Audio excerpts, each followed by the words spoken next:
Cade Mason lived alone in the mountains. He liked it that way. The nearest town was 30 minutes away by truck, and he rarely went there except to buy food and supplies. People in town knew him as the strange man who fixed machines. Some brought their broken cars or farm equipment to his workshop, and he always fixed them better than new. But Cade kept to himself. He didn't want friends. He wanted peace. His workshop sat on the edge of a cliff. It was big and full of tools, parts, and half-finished projects. Cade had built most of it himself, adding rooms as he needed them. Behind the workshop was his small house. It wasn't much, but it was his. On a cool autumn night, Cade was working, late. He was fixing an old tractor engine when the ground shook. At first, he thought it was an earthquake. The tools on his workbench rattled. A jar of screws fell and scattered across the floor. Cade grabbed the edge of his workbench to steady himself. When the shaking stopped, Cade went outside. The night air was cold against his face. He looked up at the sky, dark and full of stars. Then he saw it, a bright streak of light moving across the sky. But it wasn't a shooting star. It moved too slowly, and its path curved. Cade watched as the light grew brighter. It was heading toward the forest below his mountain. When it disappeared behind the trees, there was a flash of light and another small shake.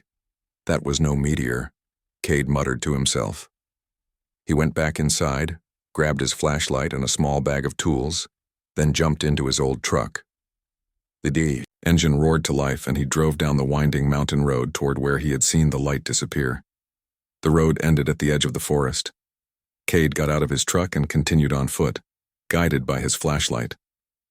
The forest was quiet except for the crunching of leaves under his boots. After walking for about 20 minutes, he smelled something burning.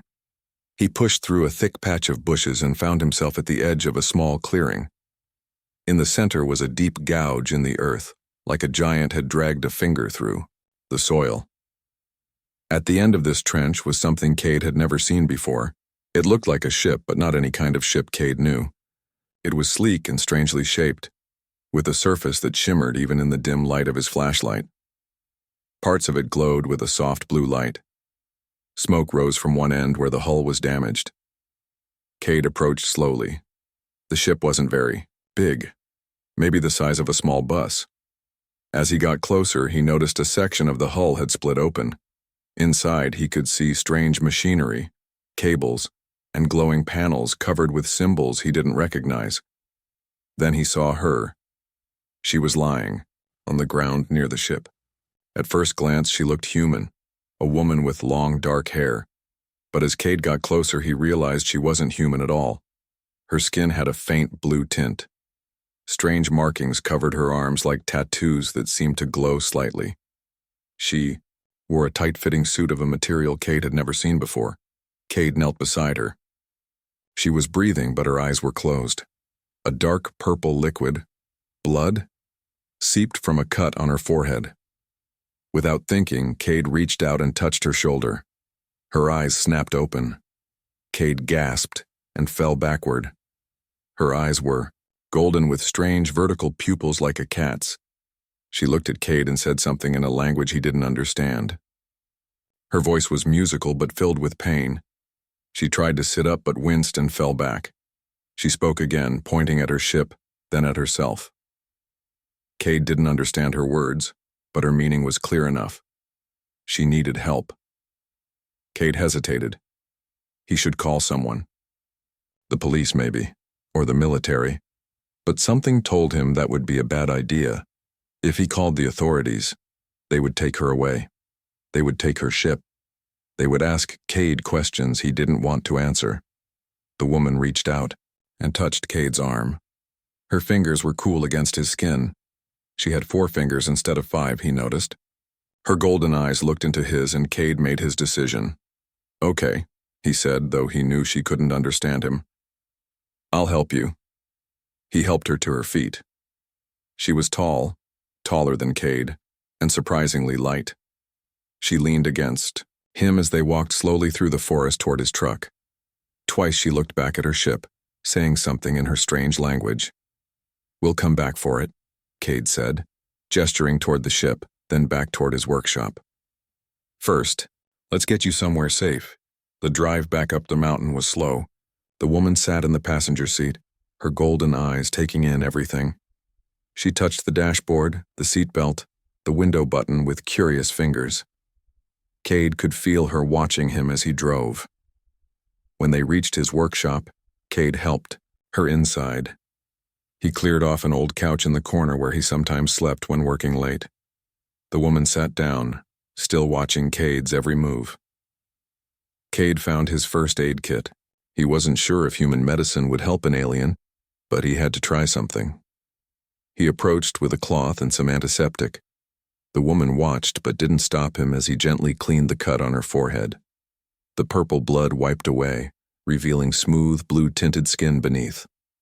"My name is Cade," he said, pointing to himself. "Cade." The woman seemed to understand. She pointed to herself and said, "Ilara." "Ilara," Cade repeated. "Well, Ilara, I don't know what you are or where you came from, but you're safe here." Ilara said something else, her musical voice rising and falling. Then she reached out and took Cade's hand in hers. Her skin was cool and smooth. She placed his hand over her heart, or where a human's heart would be. Cade felt a strange rhythm, faster than a human heartbeat. Ilara closed her eyes. Her breathing slowed. Within minutes, she was asleep, still holding Cade's hand. Cade gently pulled his hand free and stood up. He looked down at the sleeping alien woman on his couch. Tomorrow he would figure out what to do about her ship. Tomorrow he would try to understand who she was and why she had crashed on Earth. Tomorrow everything would change. But tonight, all that mattered was that she was safe. Cade covered her with a blanket, then sat in a chair nearby. He wouldn't sleep. He would watch over her until morning came. Outside, the stars continued to shine in the clear mountain sky. Somewhere up there was Ilara's home. Cade wondered if anyone was looking for her. He wondered if they would come looking. He looked at the tools scattered around his workshop. If he could fix broken tractors and cars, maybe he could fix a spaceship, too. It would be the biggest challenge of his life. Cade smiled to himself. He had always liked a challenge. 3 days passed before Ilara fully woke up. During that time, she drifted in and out of sleep. Sometimes she would open her golden eyes and look at Cade. She would say a few words in her strange language before falling asleep again. Cade stayed, close, only leaving to get food or to check on her ship. The day after finding Ilara, Cade had returned to the crash site with his truck and some tools. The ship was heavy, but Cade was strong and good with machines. He used a winch and some logs as rollers to pull the smaller pieces onto his truck. It took 5 trips to bring all the important parts back to his workshop. The last and largest piece, the main body of the ship, was too big to move. Cade covered it with branches and leaves, hoping no one would find it. In his workshop, Cade studied the ship parts. The technology was like nothing he had ever seen. Some parts seemed to change shape when he touched them. Others glowed with strange lights. There were no screws or bolts. Instead, pieces fit together perfectly, like they were grown rather than built. On the morning of the 4th day, Cade was examining a piece of the ship's engine when he heard movement. He turned to see Ilara sitting up on the couch watching him. "You're awake," Cade said. Ilara said something in her language. She looked better. The cut on her forehead had healed, leaving no scar. She stood up, a bit unsteady at first, and walked over to where Cade was working. Her eyes widened when she saw the ship parts spread across his workbench. She picked up a small, glowing object and turned it over in her hands. She spoke again, this time pointing at Cade, then at the ship parts, her tone questioning. "Yes, I brought them here," Cade said, mimicking carrying something. "I'm trying to understand how they work." Ilara nodded as if she understood. She pointed to herself. "Ilara." Then she pointed to Cade with a questioning look. "Cade," he said. "Cade," she repeated. Her voice made his name sound musical. Over the next few days, they developed a simple way of communicating. They pointed at objects and said their names. Ilara learned English words quickly. Cade learned a few words of her language, but it was hard for him to make some of the sounds. A week after she crashed, Alara touched the back of her neck and showed Cade a small device embedded in her skin. It glowed faintly when she spoke. "Translator," she said. It was one of the English words she had learned. Learning. Cade realized the device was helping her learn his language. Every day, her English got better. After 2 weeks, they could have simple conversations. "My ship," Alara said, one morning as they ate breakfast. "You fix?" Cade nodded. "I'm trying. Your technology is very different from ours." "You understand much," Alara said. Most humans would not. Cade was surprised to hear her say humans. "You know about us?" Alara nodded. "My people watch many worlds. Earth is new to us, not much known." "And who are your people?" Cade asked. "Neferi," Alara said. "From far stars." She pointed up. "Why did you come here?" Alara was quiet for a moment. "To study, to learn." She looked away. "Not to crash." Cade laughed. "I don't think anyone plans to crash." They spent the days working on the ship. Cade used his truck to bring the last big piece up from the forest. It was risky. Someone might see them. But they needed all the parts to fix the ship. They worked in the largest part of Cade's workshop, behind doors that could be locked. Alara was impressed by how quickly Cade understood her technology. "You have gift," she told him. "Neferi children take years to learn what you learn in days." Cade shrugged. "I've always been good with machines. It's why I live up here alone. People in town think I'm strange." "Not strange," Alara said. "Special, as they worked, they talked." Alara told Cade about her world. The Neferi lived on several planets in a distant star system. They were an old race who had been traveling between stars for thousands of years. They were peaceful explorers who studied other worlds and species. "Like me," Alara said. "I am Scout. I find new worlds, study them, report back. But you crashed. Before you could study Earth much," Cade said. Alara nodded. "Bad luck. Solar flare damaged navigation." She touched a panel on the ship they were fixing. This part failed. Cade learned that the Neferi had been watching Earth for only a few decades. They were interested in humans but cautious about making contact. "Some species not ready for knowing they not alone," Alara explained. "And humans? Are we ready?" Cade asked. Alara smiled. Her smile was almost human, except for the slight glow of her strange markings when she was happy. "Some yes, some no." As they worked together, Cade found himself watching Alara when she wasn't looking. The way she moved was graceful. Her hands were skilled and precise. Her golden eyes missed nothing. Sometimes she would catch him watching, and she would smile. At night, they would sit outside Cade's workshop and look at the stars. Alara would point to different stars and tell Cade which ones had planets with life. Some nights she seemed sad as she looked up at the sky. "You miss your home?" Cade said one night. "Yes," Alara admitted, "but also worry." "About what?" Alara was quiet for a long time. "Many things," she finally said.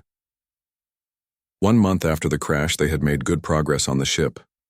The hull was repaired, the engine was almost working, but they still couldn't fix the communication system. Without it, Alara couldn't contact her people. "Need special parts," Alara explained. "Not on Earth." "Could we make them?" Cade asked. Alara considered this. "Maybe. Need rare metals, need special tools." Cade thought about his contacts in town. There was an old man who dealt in rare metals for jewelry. Maybe he could help. "I'll see what I can find," Cade promised. The next day, Cade drove into town. He hadn't been there in over a month, not since Alara crashed. The town felt strange to him now. The people seemed so ordinary. None of them knew that an alien was living in the mountains. None of them knew about the ship being repaired in his workshop. Cade found the old man's shop and bought several small pieces of platinum, palladium, and other rare metals. The old man asked no questions. He was used to Cade's strange requests. As Cade was leaving town, he noticed a black SUV parked outside the diner. Two men in suits were asking questions of the locals. Something about them made Cade uneasy. He hurried back to his truck and drove home, staying just below the speed limit so as not to attract attention. When he got back to the workshop, Alara was excited about the metals he had brought. "Perfect," she said. "Now we can start on communication system." Cade told her about the men in suits. "I think they might be government agents. Maybe someone saw the crash or spotted us moving the ship." Alara's face grew serious. "Not good. If your government finds ship." She didn't finish the sentence. "They won't," Cade promised. "I won't let them." They worked harder after that, spending long hours on the ship. The communication system slowly took shape. Alara taught Cade about Neferi technology, and he amazed her with his quick understanding. "You learn faster than any human should," she told him. "Is that a compliment?"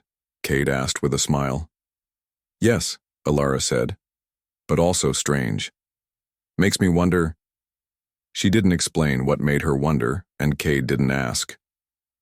He was just happy to be working with her, learning from her, being close to her.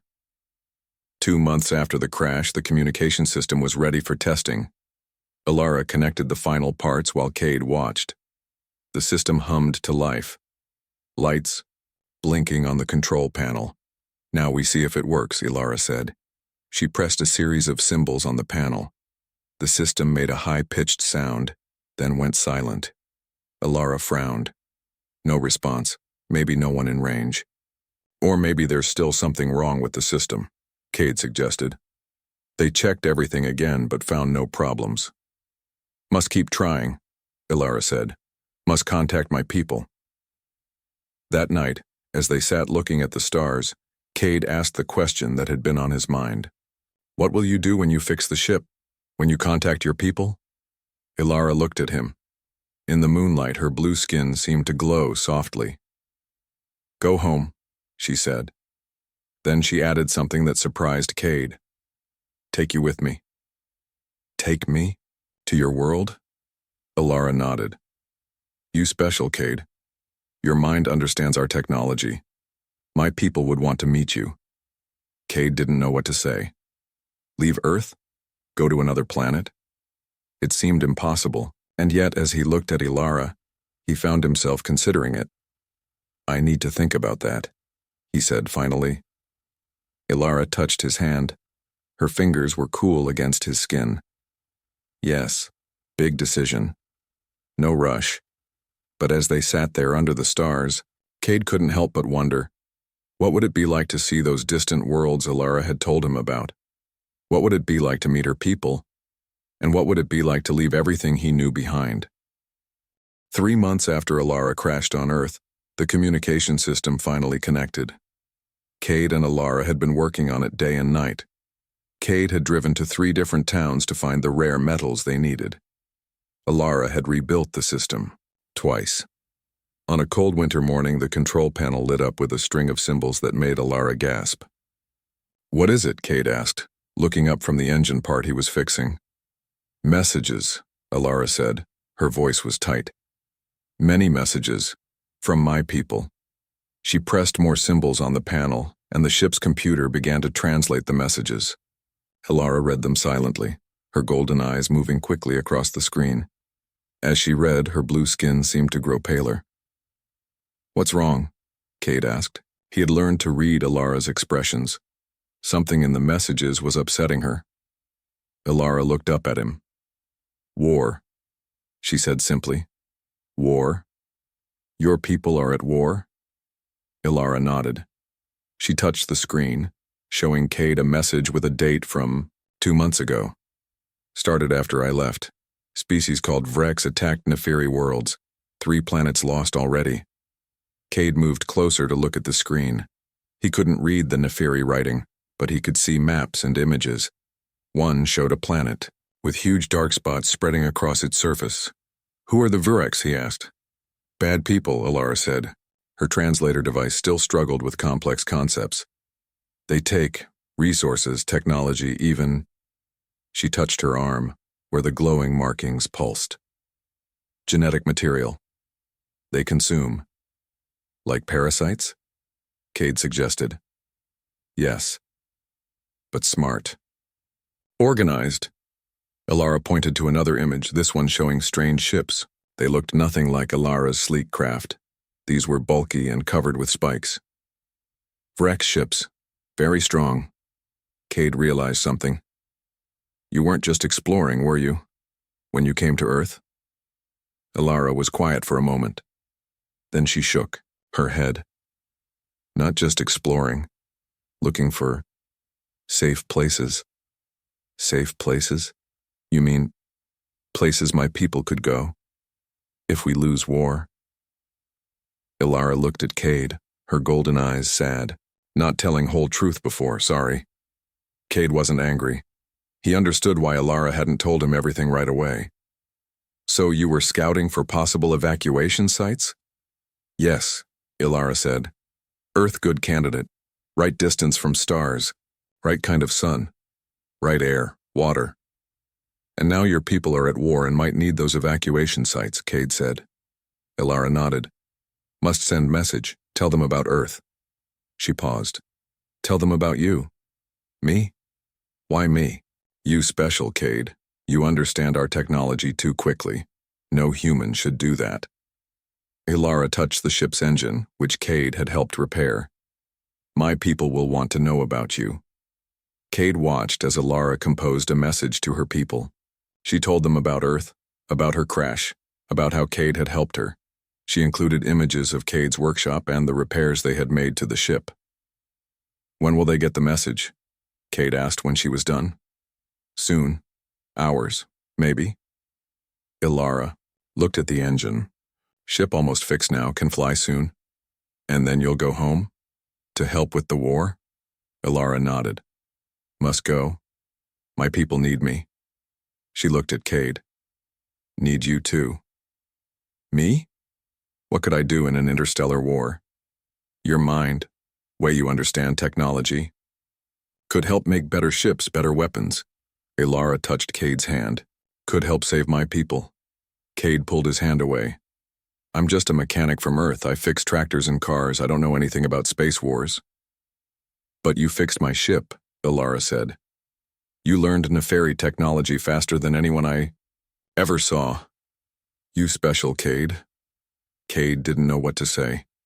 The idea of leaving Earth to help fight in a war among the stars was too much. He had lived his whole life in these mountains.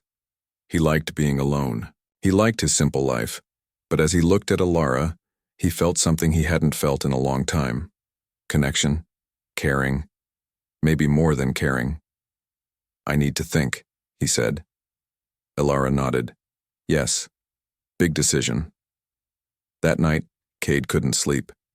He sat, outside looking at the stars, thinking about Alara's request. Could he really leave Earth? Leave everything he knew? And for what? To help fight a war he knew nothing about for people he had never met? But then he thought about Alara. She had crashed on his world. He had helped her. They had worked together for months. She wasn't just an alien anymore. She was a friend. Maybe more than a friend. The next morning, Alara received a response from her people. The message was short but clear. They wanted her to come home as soon as possible. And they wanted her to bring Cade. They say you could be very important, Alara told him. Your ability to understand our technology could help us win the war. And if I don't go? Cade asked. Alara looked sad. I must still go. My people need me. The thought of Alara leaving made Cade's chest tight. He had grown used to having her around, used to working with her, talking with her, watching the stars with her. How long until the ship is ready, he asked. 2 days, maybe 3. Alara touched the engine. Almost fixed. For the next 2 days, they worked in near silence. Cade was lost in thought, trying to decide what to do. Alara respected his silence, focusing on the final repairs. On the evening of the second day, they tested the engine. It hummed to life, glowing with a soft blue light. The ship was ready. Tomorrow, Alara said. I leave tomorrow. Cade nodded. I still haven't decided. I know, Ilara said. Still time. That night they sat outside as usual, looking at the stars, but this time was different. Tomorrow Ilara would be up there among those stars heading home to a war. And Cade would be… where? Still here in his workshop? Or with her? Tell me about your world, Cade said. What is it like? Ilara smiled. Beautiful. 3 moons, oceans that glow at night, cities built in trees taller than your mountains. Her voice was soft with memory. My home is near the sea. Can see all 3 moons from my window. It sounds amazing, Cade said. It is. Ilara's smile faded. But now Vrex may destroy it, like they destroy other worlds. And you think I could help stop them? Yes, Ilara said simply. You special, Cade. Different from other humans. I don't feel special, Cade said. I'm just good with machines. More than good. You understand things no human should understand. You learn faster than possible. Ilara touched the back of her neck where her translator device was embedded. Even this, you helped fix it. No human should know how. Cade had to admit she was right. He had understood Ilara's technology with surprising ease. It was as if he already knew how it worked deep down. He just needed to see it to remember. Maybe… I'm just a fast learner, he suggested. Ilara shook her head. More than that. Before Cade could ask what she meant, a sound made them both look up. It was distant but getting closer. The sound of helicopter rotors. Someone coming, Ilara said, standing up. Cade stood too. Quick, inside. We need to hide the ship. They hurried into the workshop. Through the windows they could see lights in the sky. 3 helicopters coming toward the mountain. Government, Cade said. They must have detected the ship's engine when we tested it. What do we do? Ilara asked. Cade thought quickly. We need to get the ship out of here. Can it fly? Now? Yes, but not far, not space yet. Need more repairs for long flight. But it can fly somewhere else on Earth? Somewhere we can finish the repairs? Ilara nodded. Yes, can fly low, short distance. Good. We'll take it to a cave I know. About 20 miles from here. The mountains will hide any signals. Cade started, gathering tools. Help me load these into the ship. As they worked, the helicopter sounds grew louder. Lights swept across the workshop windows. Cade heard vehicles coming up the mountain road. No time, Ilara said. They almost here. I know. A back way, Cade said. Through the cellar, it leads to a trail behind the workshop. We can get to the ship without them seeing us. Cade opened a hidden door in the floor. It led to a small cellar where he stored tools and food. At the back of the cellar was another door that opened onto a narrow path behind the workshop. This way, Cade said, leading Ilara through the cellar. They emerged onto the path just as vehicles pulled up in front of the workshop. Men in dark uniforms were getting out, carrying lights and what looked like weapons. Run, Cade whispered. They ran along the path, staying low. Behind them, Cade could hear men entering his workshop. They would find the ship soon. The path led to the back of the workshop where the ship was stored in a separate building. They slipped inside and closed the door quietly. Start the engine, Cade told Ilara. I'll open the roof. The building had a roof that could open. Cade had built it years ago so he could work on tall farm equipment. Now it would let Ilara's ship escape. Cade pulled a lever, and with a creaking sound, the roof began to slide open. At the same time, Ilara started the ship's engine.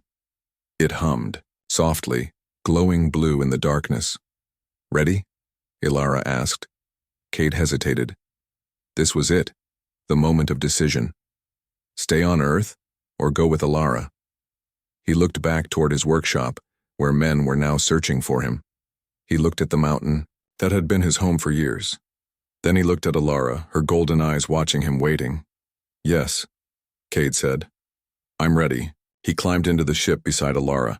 The door sealed shut behind him. Through the ship's window, he could see men running toward the building, their lights flashing.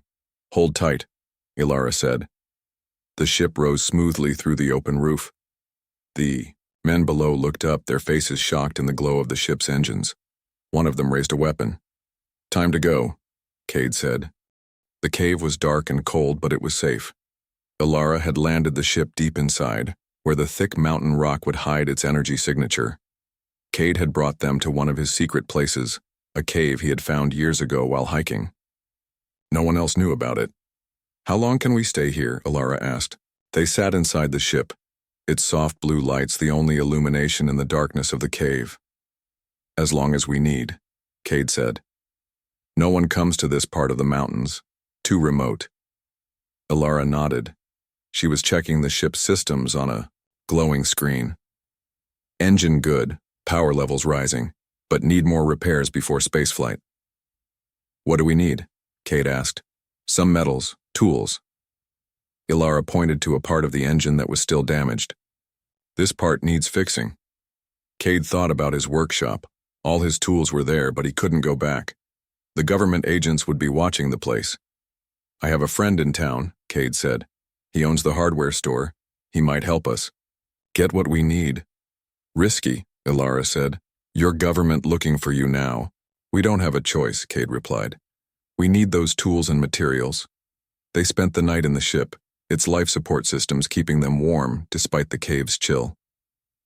Cade slept fitfully, his dreams filled with strange stars and alien worlds. When he woke, Ilara was already working on the ship's engine.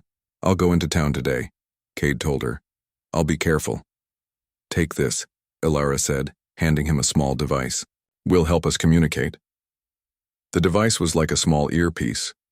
Cade put it in his ear. "Testing," he said softly. "I hear you." Ilara's voice replied in his ear, though she was across the ship. Cade nodded. "I'll be back as soon as I can. Stay safe." He left the cave and hiked through the forest until he reached a small road. From there he caught a ride with a passing truck into the nearest town. It wasn't his usual town, which was good. Fewer people would recognize him here. The town was small, just a main street with shops on either side. Cade kept his head down as he walked to the hardware store. Inside he found most of what they needed: tools, wire, some basic metals. But the rare metals they needed for the ship's navigation system weren't available. "Try the jewelry maker down the street," the store owner suggested. "He works with all kinds of metals." Cade thanked him and paid for his purchases. As he left the store, he noticed a black SUV driving slowly down the main street. He ducked into an alley, heart pounding. The SUV passed by without stopping. "Ilara," Cade whispered into the communication device. "I think government agents are in town. Black SUVs. Be careful," Ilara's voice replied in his ear. "Get what we need and come back quickly." Cade made his way to the jewelry store. The old man inside eyed him suspiciously but sold him the rare metals he asked for. As Cade was leaving, he saw two men in suits entering a diner across the street. They were showing pictures to people. Cade caught a glimpse of one of the pictures. It was him. "They're looking for me," he told Ilara through the device. "Showing my picture around town." "Need to leave now," Ilara said. "Not safe." Cade hurried down a side street, keeping away from the main road. He needed to get out of town without being seen. As he turned a corner, he came face to face with a woman. She was tall, with short gray hair and sharp eyes. She wore a dark suit, and there was a badge clipped to her belt. "Excuse me," she said, blocking his path. "I'd like to ask you a few questions." Cade's heart raced. "What about?" The woman pulled out a picture. It was of Cade. "Have you seen this man?" Cade shook his head. "No, sorry." The woman looked at him closely. "You sure? Take another look." Cade pretended to study the picture. "No, don't know him." The woman nodded slowly. "What's your name?" "Mike," Cade lied. "Mike Davis." "ID?" the woman asked, hand extended. "Left it at home," Cade said. "Just came into town for supplies." He lifted the bag from the hardware store. The woman's eyes narrowed. "Where do you live, Mr. Davis?" Before Cade could answer, there was a commotion on the main street. shouts and the sound of running feet. The woman turned to look. Cade took his chance and ran, ducking down another alley. "Stop," the woman called. Behind him. But Cade didn't look back. He ran through the town's back streets, the bag of supplies clutched in his hand. He could hear the woman calling for backup on a radio. Sirens began to wail in the distance. "Ilara," Cade gasped into the communication device. "They've seen me. They're chasing me." "Where are you?" Ilara asked. "Still in town. Trying to get to the edge." "I will come get you," Ilara said. "No," Cade said. "Too dangerous. They'll see the ship. No choice. You need help." Cade ran until his lungs burned. He made it to the edge of town and kept going, heading for the forest. Behind him he could hear vehicles and voices. They were gaining on him. Then he heard a new sound. The soft hum of Ilara's ship. He looked up and saw it hovering above the trees, its blue lights glowing in the dusky evening light. "I see you," Ilara's voice said in his ear. "Run to clearing ahead." Cade pushed through the trees until he reached a small clearing. The ship descended, hovering just above the ground. A door opened in its side. "Hurry!" Ilara called from inside. Cade could hear the sounds of pursuit getting closer. He ran to the ship and jumped inside. The door closed behind him just as men with flashlights emerged from the trees. Ilara's hands moved over the controls, and the ship rose quickly. Through the window, Cade saw the men below looking up, pointing. One of them raised what looked like a gun. "They're going to shoot," Cade warned. The ship lurched as Ilara made it move forward. There was a sound like hail as bullets hit the hull, but they didn't penetrate.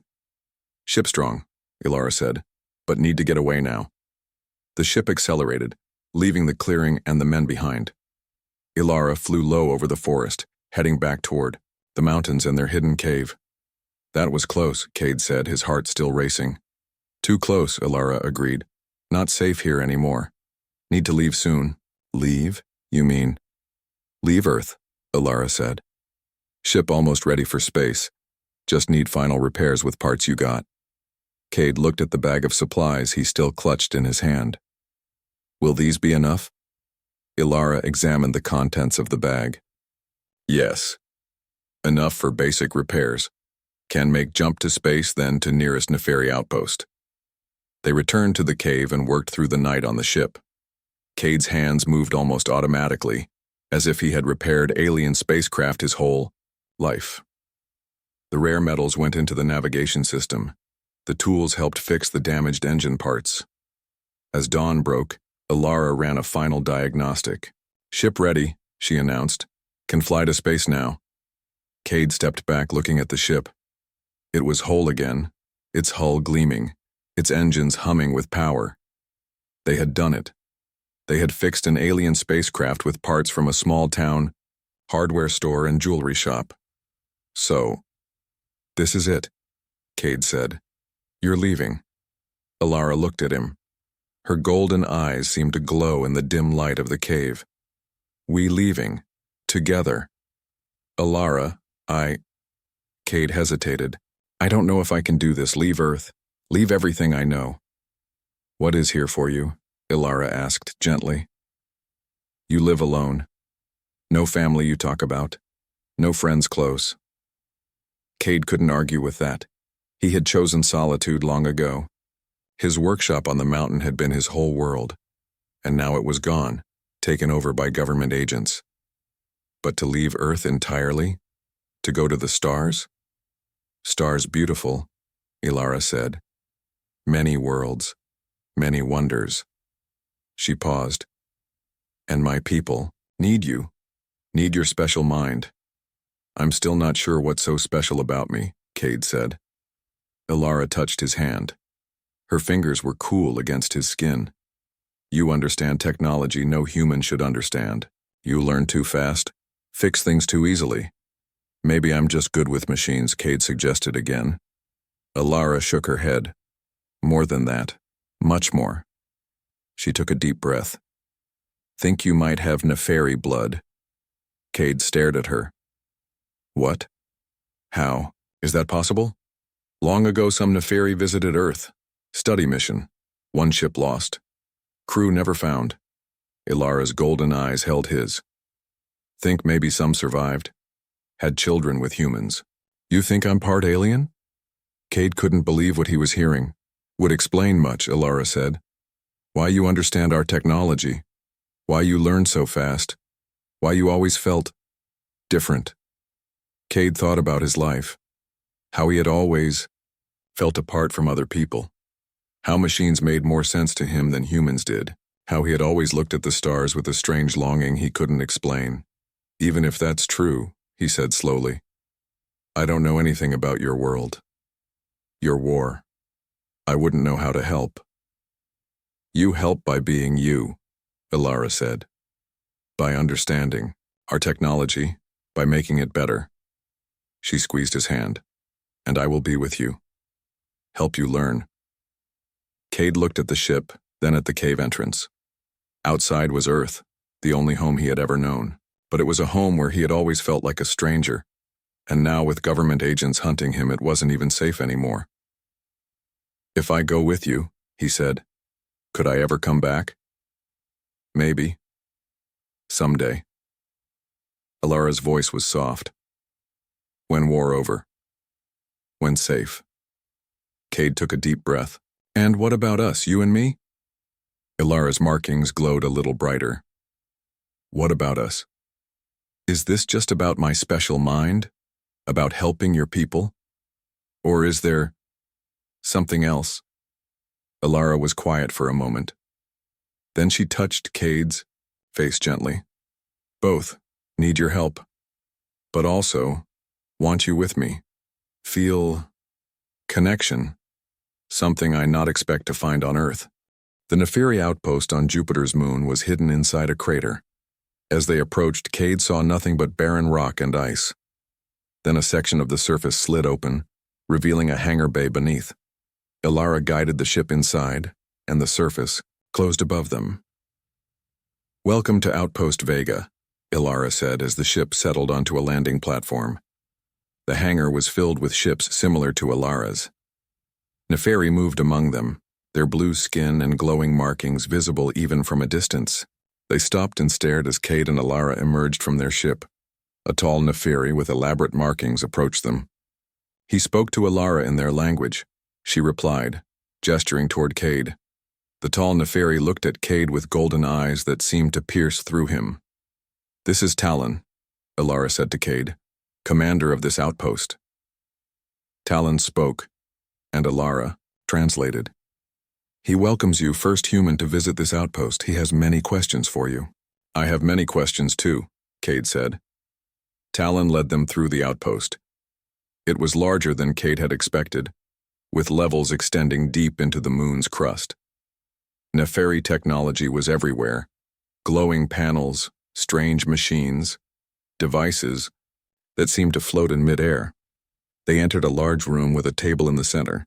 Screens on the wall showed images of planets, star systems, and what looked like battles in space. Talon gestured for them to sit. He wants to know how you were able to repair my ship, Ilara translated as Talon spoke. He says no human should have that knowledge. I don't know, Cade admitted. I just understood it somehow. It was like I had seen it before, even though I hadn't. When Ilara translated this, Talon's markings pulsed with light. He spoke rapidly to another Neferi who left the room quickly. What's happening? Cade asked. He believes what I suspected, Ilara said, that you have Neferi ancestry. The other Neferi returned with a small device. Talon spoke again, and Ilara turned to Cade. He wants to test your blood, she said, to check for Neferi genetics. Cade hesitated, then nodded. The Neferi touched the device to Cade's arm. It made a soft humming sound, and Cade felt a brief sting. The device glowed as it analyzed his blood. Talon watched the results appear on a small screen. His markings flashed brightly, and he spoke, to Ilara with excitement in his voice. He says you do have Neferi DNA, Ilara told Cade. About 1/8. You are part Neferi. How is that possible? Cade asked, though he already suspected the answer. The lost ship, Ilara said. From 150 Earth years ago, some of the crew must have survived, lived among humans. Talon showed Cade an image on one of the screens. It was an old photograph, brown with age. It showed a group of people standing in front of what looked like a mining camp. Talon pointed to one of the men in the photo. "Your ancestor?" Ilara translated. "Neferi named Jaden who stayed on Earth. Records show he was engineer on lost ship." Cade stared at the photo. The man looked human, but there was something about his eyes, about the way he stood apart from the others. Had he been hiding his alien nature? Living a quiet life on Earth, passing down his skills and his DNA to future generations? "This explains much," Ilara said. "Why you understand our technology. Why you could fix my ship. Why I felt connection to you." Talon spoke again, his voice urgent. "He says your Neferi heritage makes you even more valuable," Ilara translated. "You have human adaptability with Neferi technical understanding. Could help turn tide of war." "The war," Cade said. "Tell me more about it. About the wrecks."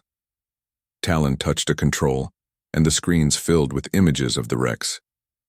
They were unlike anything Cade had imagined, not humanoid like the Neferi, but something more insect-like with multiple limbs and exoskeletons.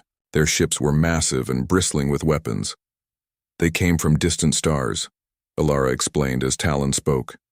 First as traders, then as invaders. They want resources, technology, genetic material.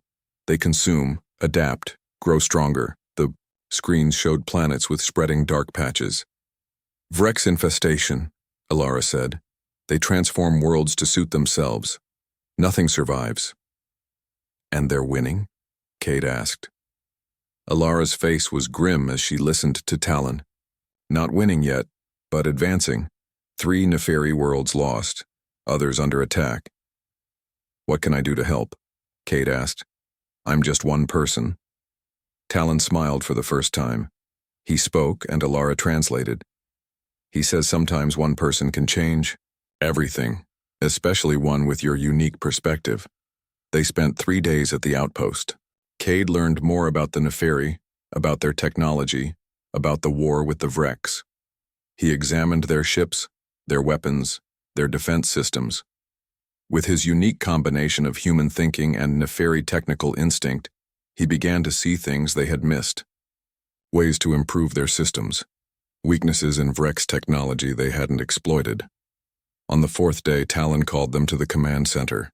New messages had arrived from the Neferi homeworld. The news wasn't good. "Vrex pushing toward Central Worlds," Ilara translated, her voice tight. "Heavy losses. Need all available ships, all available help." Talon looked at Cade. He spoke directly to him, as if knowing Cade would understand the importance of his words even without translation. "He says we leave tomorrow," Ilara said. "For my homeworld, for the front lines of the war. He asks if you are ready." Cade thought about Earth, now millions of miles behind him, about his workshop in the mountains, about the life he had left behind. It all seemed so small now, so distant. Here among the stars he had found something he never knew he was looking for. Purpose, belonging, and Ilara. "I'm ready," Cade said. That night, as the outpost's artificial day cycle dimmed to simulate night, Cade found Ilara in the observation dome. She was looking out at the stars, at distant Jupiter hanging huge in the black sky. "Are you okay?" Cade asked. Ilara turned to him. Her golden eyes reflected the starlight. "Worried. About homeworld. About family there. We'll help them," Cade promised. "We'll find a way to stop the Vrex." "Hope so," Ilara said. She was quiet for a moment. "Never expected this when I crashed on Earth. Never expected you." "I never expected you either," Cade said with a smile. "An alien crashing near my workshop? Definitely not in my plans." "Glad I crashed there," Ilara said softly. "Glad you found me." "So am I." They stood side by side, looking out at the stars. Cade felt Ilara's hand slip into his, her cool fingers intertwined with his warm ones. "What happens when we reach your Homeworld, Cade asked. You meet my people, share your ideas, help build better ships, better defenses. Ilara turned to look at him. And stay with me. With you? Ilara's markings glowed brighter. Yes, in my home, by the sea, where can see 3 moons from window. The thought made Cade's heart beat faster. I'd like that. The next day, they left. Jupiter's moon. Cade and Ilara traveled in her repaired ship, following Talon's larger vessel. 3 other Neferi ships joined them, forming a small fleet. How long until we reach your homeworld? Cade asked as they accelerated away from Jupiter. 3 Earth weeks, Ilara said, using jump drives. She showed Cade how the jump drive worked. It was amazing technology, bending space to allow faster-than-light travel. Cade understood it intuitively, suggesting improvements that made Ilara's eyes widen with surprise. See, she said, this why we need you. You think differently. See, things we miss. The journey gave Cade time to prepare. He studied Neferi technology, history, and culture. He learned more of their language. And he developed ideas for fighting the Vrex, new weapons, new tactics, new defenses. Vrex adapt quickly, Ilara warned as they discussed his ideas. What works once may not work twice. Then we'll keep changing too, Cade said. Stay 1 step ahead. 2 weeks into the journey, they received an urgent message from Ilara's homeworld. The Vrex had launched a major offensive. 3 more planets had fallen. The Neferi fleet was in retreat. Need to hurry, Ilara said, her face tight with worry. They pushed the ship's engines, taking risks with the jump drives to gain speed. Cade worked with the Neferi engineers to squeeze more power from the systems. Finally, they reached Ilara's star system. 5 planets orbited a bright blue-white star. Ilara's homeworld was the 3rd one out, a beautiful blue-green planet with 3 moons. But as they approached, they could see the signs of war. Debris from destroyed ships orbited the planet. Parts of the surface were scarred with dark patches, the beginning of Vrex infestation. We're too late, Ilara whispered. No, Cade said firmly. We're not too late. Not yet. Their small fleet received a transmission from the planet's defense command. They were directed to land at a spaceport on a large island in the southern hemisphere. As they descended through the atmosphere, Cade got his first view of a Neferi city. It was beautiful. Towers that seemed to grow from the land, structures that flowed like water, all glowing with the same blue light as Neferi markings. But there were signs of damage. Some buildings were broken. Defensive weapons lined the coast. Neferi ships patrolled the skies. They landed at the spaceport, which was crowded with ships. Many looked damaged, as if they had barely escaped battle. Ilara led Cade from their ship. The air of her world was warm and smelled of something like cinnamon. The gravity was slightly lighter than Earth's, making Cade feel strangely buoyant. A group of Neferi waited for them. One stepped forward, an older female with elaborate markings and sad eyes. Ilara ran to her, embracing her. My mother, Ilara told Cade, Selah.